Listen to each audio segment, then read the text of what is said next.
Bonjour tout le monde, désolée pour ces 2 jours sans podcast, j'ai été beaucoup trop chargée, j'ai pas réussi à prendre du temps pour vous enregistrer tout ça. Du coup aujourd'hui vous aurez droit à 3 numéros, les 2 en retard, plus le numéro d'aujourd'hui.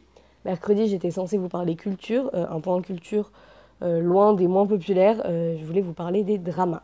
Les dramas coréens ou séries coréennes sont vraiment populaires aussi bien en Corée qu'à l'étranger.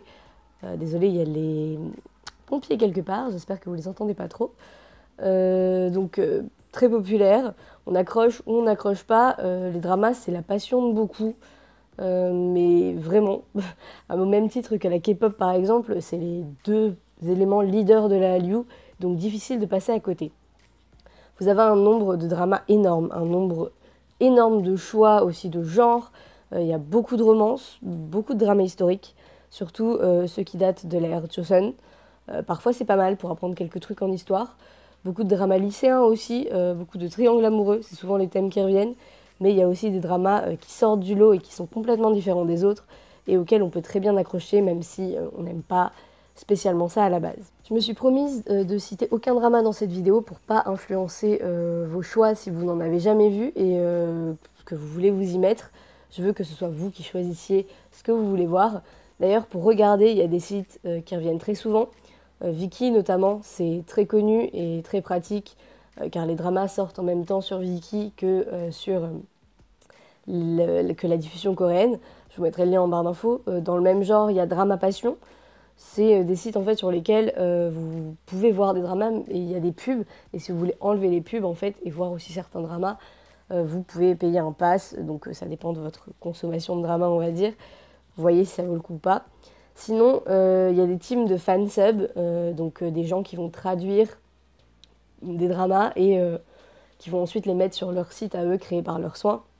J'en connais pas des masses. Moi, le seul que j'utilise, en tout cas où je suis inscrite dessus, et que des fois je vérifie ce qu'il y a, c'est Dubu Fansub. Pardon, voilà, c'est Dubu Fansub, mais il y en a bien d'autres.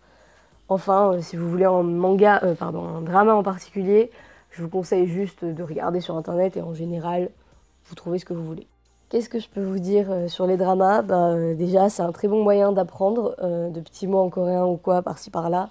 Viki d'ailleurs a mis en place une genre de méthode d'apprentissage par laquelle en fait vous voyez les sous-titres en coréen juste au-dessus des sous-titres français. Donc c'est pas mal, c'est une super idée pour apprendre.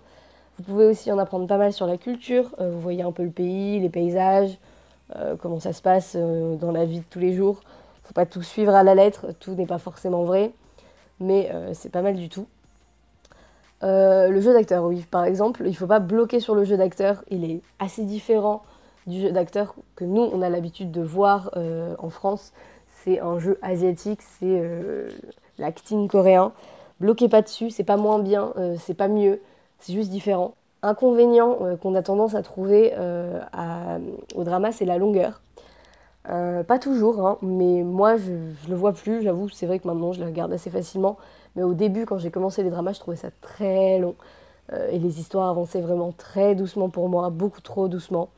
Bref, c'était long et c'est quelque chose que j'ai vu ressortir à chaque fois que j'en parlais avec des gens. Mais après, bon, ça dépend du drama en question et puis aussi de comment vous, votre ressenti avec le drama.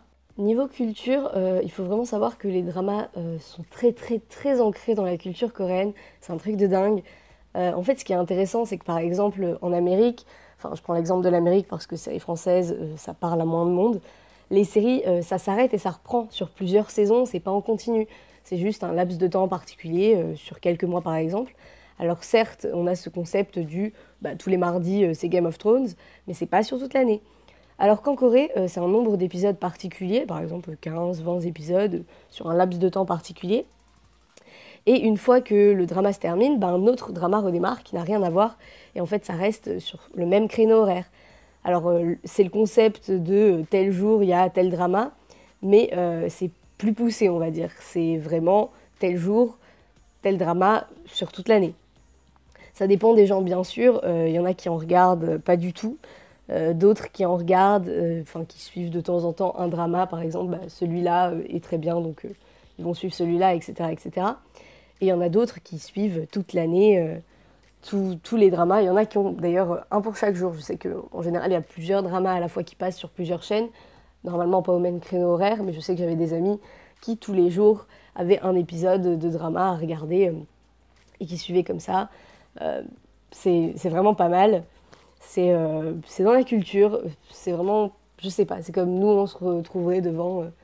oula, je vais citer une vieille référence, mais devant un gars et une fille, ou nos chers voisins, des trucs comme ça, et bah eux, en fait, vont regarder un épisode de drama le soir. Voilà, c'est à peu près tout ce que j'avais à dire. Je vous souhaite une bonne journée. Travaillons ardemment. 열심히 공부하자. Courage, fighting.